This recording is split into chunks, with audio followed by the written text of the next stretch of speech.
We have like an agreement where we take our relationship year by year. To me, trust is the first thing first. So does that mean the ideal relationship here is to have a relationship where you have a suitable amount of control over the other person's environment?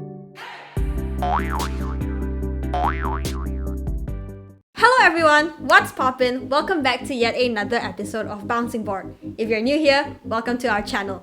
Bouncing Board aims to be a gateway to meaningful connections for individuals through a series of fun, intellectual, and random questions. I'm your host Erica, and if you like what you're seeing in our journey in connecting people, be sure to like and subscribe. So, for today, I think a lot of our viewers or a lot of y'all out there seem to really like one of our previous episodes called I Love the Modern Dating Age. So we figured that there was a lot more to uncover in the romance and love spectrum, and we decided to make this episode into a mini-series called I Love. Oh, and if you haven't checked out the previous episode yet, the link is in the description box down below. As for part 2 of the series today, the topic of our conversation is going to be called I Love Romance from a Distance. That's right, ladies and gentlemen, we're going to be talking about long distance relationships. As more people are pursuing education overseas and working abroad, and not to mention COVID driving people's love lives apart and tearing relationships apart too, I would say that people are still really trying to figure out how what is the secret or the recipe of success for long distance relationships. So today I have gathered 3 fabulous speakers from 3 very different backgrounds to share their personal experience on long distance relationships. Let's go. I'm gonna introduce the first person. First of all, we have Carson. Hello, my name is Carlson and I'm 20 years old, just turned 20 last week. I had been in a long distance relationship for just over a year, I think, and currently I'm not in a long distance relationship. Okay, so besides that, my hobbies are photography and everything involving money. Yeah. Yes, awesome. Thanks, Carson. Next, we also have Carson. Hello, my name's Carlson. I am 20 years old this year. I'm currently in a 2-year long distance relationship and I am a law student. Great, awesome. And then last but not least, we have Bouncing Board's oldest member on the show, Jia Hao. Alright, hi guys, I'm Jia Hao, and then I didn't tell the age. Yeah, it will be some sort of secret. Yeah, just keep it. Someone say me 24. So I'm not really sure what the next cousin will tell me. Like, how old am I? And yeah, I'm a law grad. Yeah, definitely. But now I'm working. Yeah, working as an operation manager. So now that everybody is sort of like acquainted with each other, are you guys ready for the questions? When most of us talk about LDR or long distance relationships, people usually mention about how difficult long distance relationships can be, and I am one of those people. I personally don't think that LDR is an ideal relationship choice, and if I could avoid it at any chance, I would.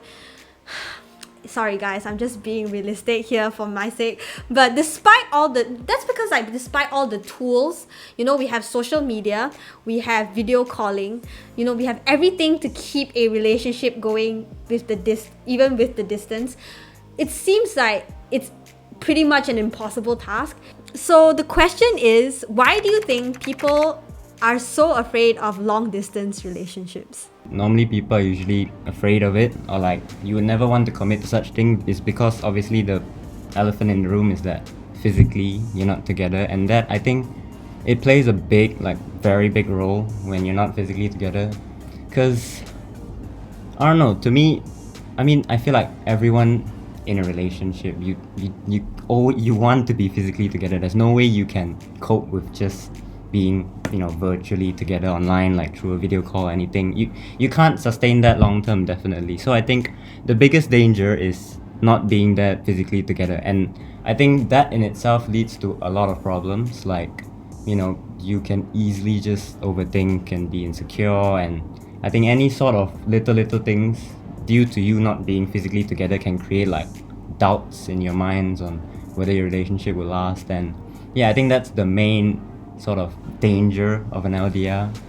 Yeah, I think another thing that is very troublesome in a long distance relationship is the difference between how you communicate virtually and how you communicate face to face. So what I mean is that, like, when you are in a long distance relationship, you communicate virtually, right? So the platforms you use to communicate are messaging, like digital messaging and video calls. And the way messages can come across, messages can come across very differently when you are in a virtual scenario, because like you can't. When we're in a video call, all you can see is my face and part of my body. But when I'm actually there, I feel like emotions convey a lot better when you are in a physical scenario, and misunderstandings happen a lot more easily when you are either saying something in a video call or text messages. I kind of agree, like 2 points above that given by both Carson is yeah. And I think the most challenging thing is in the time zone, which means like for an example, like I was in the UK, and when your another part is in Aussie, maybe there's a 12 hours this time zone different. So when this happened, it's actually why I would say time manage is very, very important, because like how you guys will be like take out the like space out the time, like they actually can call each other or maybe can communicate with each other, because the time zone is very, very different. If not, like the whole day you can't work, or maybe you can't study or anything because of too tired. And yeah, I think a lot of people believe that long distance can because of time zones, because of differences in like environment, the people you meet, people might think that the relationship might hold you back. Or is it maybe because when you are in different parts of the world, you're experiencing different things and you change as a person as well. So do you think like these factors are also a part of why people are so against the idea of getting or committing into a long distance relationship? So I feel like, okay, so if someone is telling me that they are afraid that their partner will change because they're in a very different environment, does that mean that they have the confidence that they can control the environment enough to not cause that change if they were not in a long distance relationship? So does that mean the ideal relationship here is to have a relationship where you have a suitable amount of control over the other person's environment? I think that's a very interesting question to raise, because it's about like, what are your expectations of an ideal relationship? If you're telling me that you need to have control over my environment to make this a relationship ideal, like that wouldn't be an ideal relationship for me. Now it's time for Audience Ask, where we feature one question from our audience on each of our episodes. Follow Bouncing Board's Instagram right now to have your question featured on our future episodes. Now let's get back to the video. So, this question is related to love languages, specifically physical touch, and not being able to touch or being in the presence of your partner can be extremely suffering and extremely painful. So like I know skin to skin contact, it doesn't only help with like your emotional well-being, but it also helps with your physical well-being as well. Like hugs, I don't know lah, in terms of physical touch you can think about hugs, kisses, or things that are more than that. Okay, but above all, I think the physical aspect of intimacy or intimacy of relationships play a very huge role in how you connect and bond with your partner. So the question is, from our audience member, how do you compensate for the lack of physical touch and intimacy during LDR? If you want to go back to the theory of like the 5 love languages, then probably I would say you compensate by giving your partner something else that fits his or her love language. So I would say if somebody speaks the physical touch love language very, very strongly, then probably long distance relationships for a long period of time isn't for this kind of person. For me, like Jasin said, if physical, like affection, and if that's your dominant love language, then you shouldn't be in it. Well, yeah, but I'm kind of, that's what I want. Like, she's what I want, so I'm in it. So to say how to compensate for that, I feel that you just have to go for the other love languages, like what Jasin said. I tried my best to, try to send her stuff, get her gifts every now and then. Like for last year anniversary, I tried to like handmade a bunch of stuff and then, just post it over. Postage costs a lot, but you gotta do what you gotta do, I guess. It is true, like to me, I do agree that the physical part plays, a lot, but I guess in an LDR, if that's what you accepted, you just have to put in a lot of sacrifice. For me, I think if you're in an LDR, video calls is a must. Texting just not enough. No way it's enough. Like what Jasin previously said as well, sometimes texts come across differently than what you intended. So I think everything you just have to do it on video call. Like, I know some people with their relationships, they're more of like texting kind, they don't really call. But I feel like once you go into a long distance relationship, you have to make that transition over to video call all the time. Like for me and my girlfriend, we rarely text, to be honest. We keep everything for the video call. Because I feel like you just want to make sure that you have a reminder to yourself that, your partner is there. It's actually like I agree with both Carlson's point. They have a very good point. Like, you need to try your best to compensate. Like how would you do it actually? Like how would you like compensate? And yes, definitely like what you're gonna do.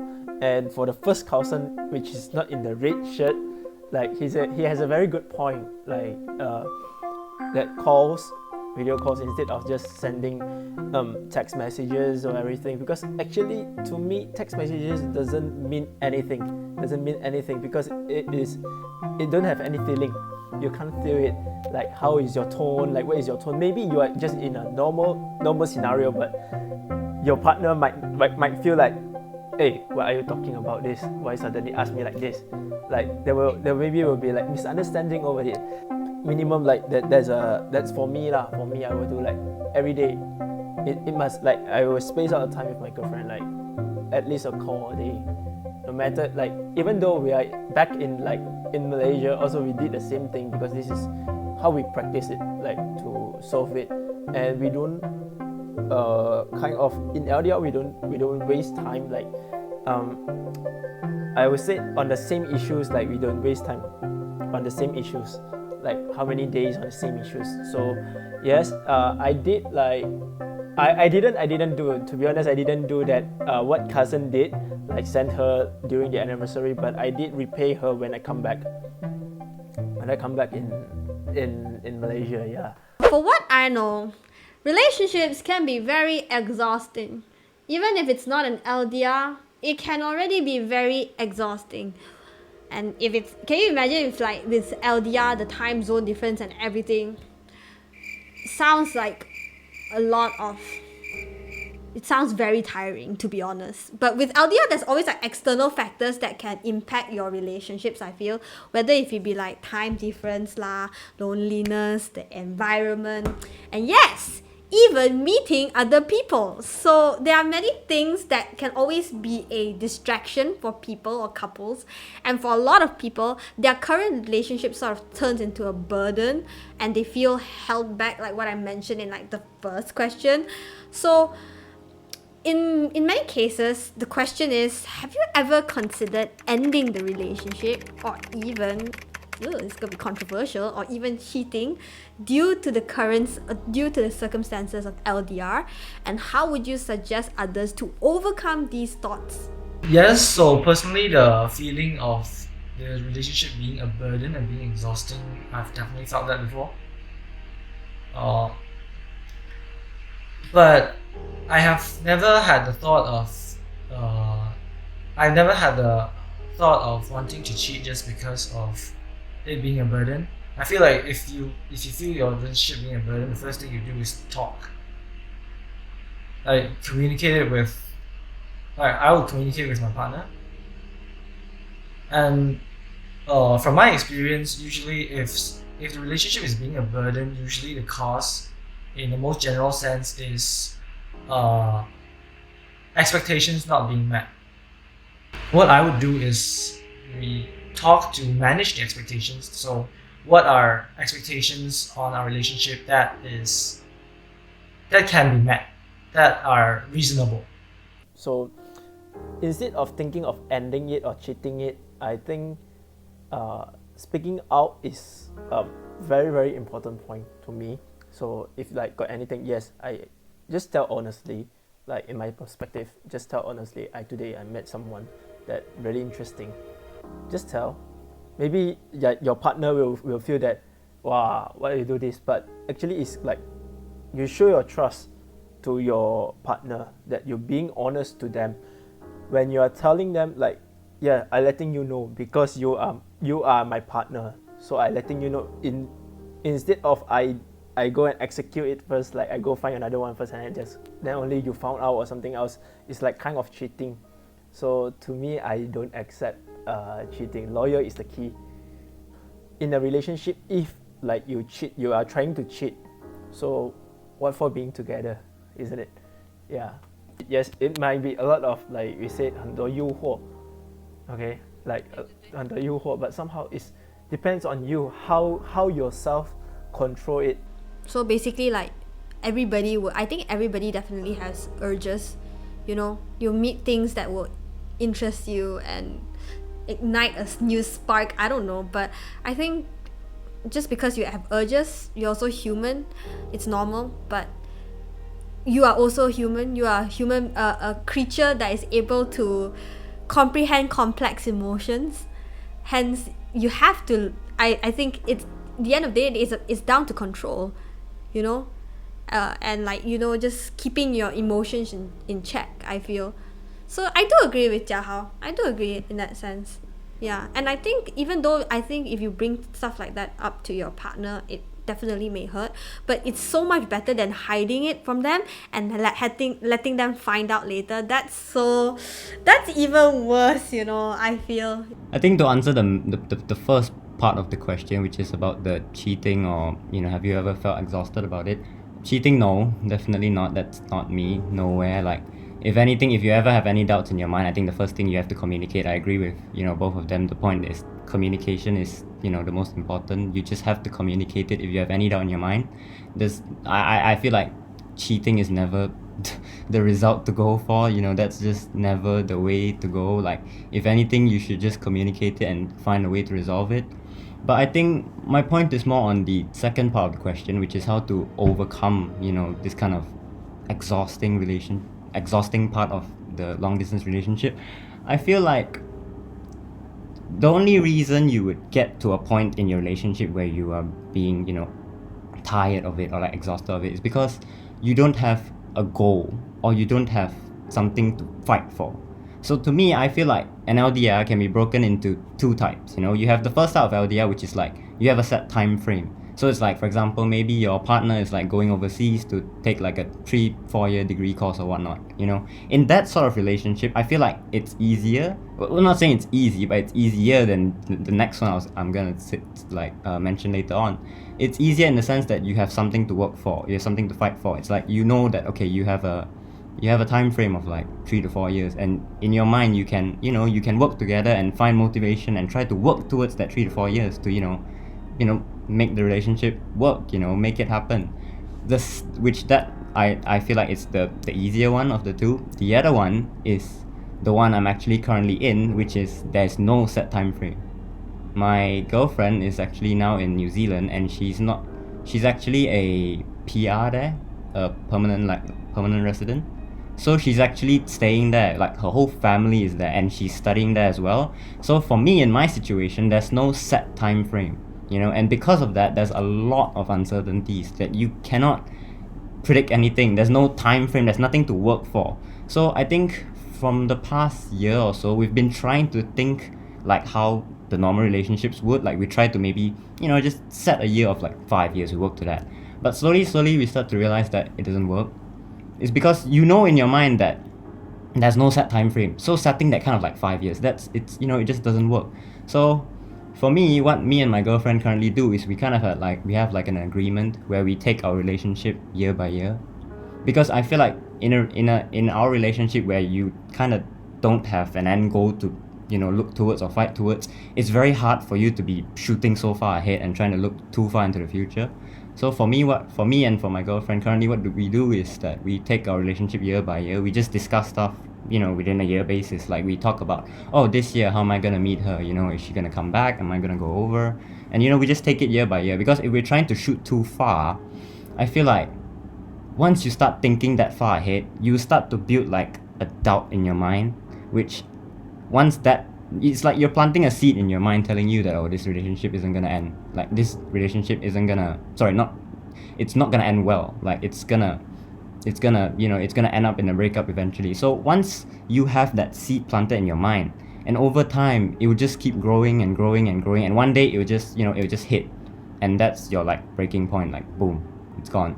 So I think the main point to prevent your relationship from going into an exhaustive state, I don't know if that's the right word, but going into a point where you both like feel tired, is definitely you guys have to set a goal or where you want your relationship to go to, especially in LDR. That's crucial, I think. And for well, I'll say my advice, if you're in a situation as I am, where you don't have a set time frame, I think you just have to take your relationship year by year, just to prevent that seed from growing in your mind. When you're in something like LDR, I feel like what you experience with your partner, or just as a human being in general, is something unlike any other. LDR is on like a top tier, god tier league of its own, and it's definitely an experience only people in LDR can talk about, I feel. So, in your opinion, has LDR changed your perception or views on dating, romance, and love? Yeah. Well, I feel like I have to say this first. This is my first relationship, and I started it straight with an LDR. So it's been, like, when I say all in, it's literally all in. So it's like, when you ask me, has LDR changed my perception on dating or love in general? Well, I never really had a perception before this, because this is literally my first-hand experience, and it's straight in an LDR. But to me, I think what this has kind of taught me throughout these 2 years is that normally in a relationship, you would say that the traits you would need from both partners is that you need like commitment, you need trust, you need loyalty, and you need communication and all that. But I feel like, especially in an LDR, what this has taught me is, out of everything, I feel like everything else is kind of just like a standard in any relationship. It's expected. But in an LDR especially, the communication part, which I feel like we've already reiterated this many times, but the communication part is the most important. This is the thing I think I've learned throughout these 2 years, because I feel like in any normal relationship, you have to be committed, you have to be loyal, you have to be trustworthy of each other, you have to give each other enough space and blah blah blah. But in normal relationships, sometimes your communication skills may not be that well, but it is compensated by the fact that you guys are physically together. Because sometimes, how girls sometimes like to give hints physically here and there. You don't say it out, but you give hints here and there. You get, those kind of stuff.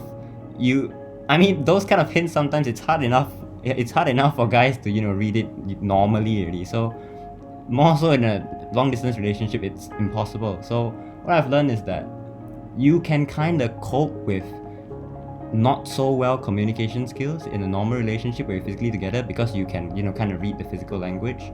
But when you're in a long distance relationship, and when you're only you just like what Jasin said just now, you just see this part of the body, you can't fully read everything. You have to communicate literally everything.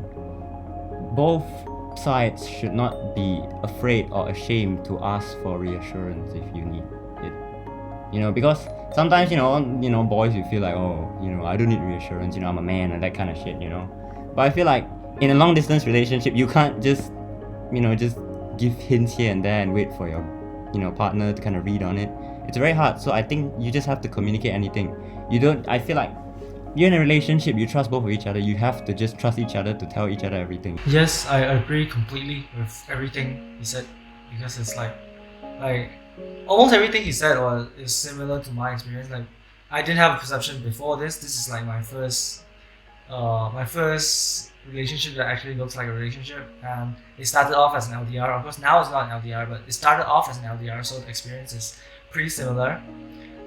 Exactly as what Carson said, the communication part is going to be 10 times more important than when you're in a relationship where you can physically meet each other, because the physical intimacy part kind of masks off a lot of problems.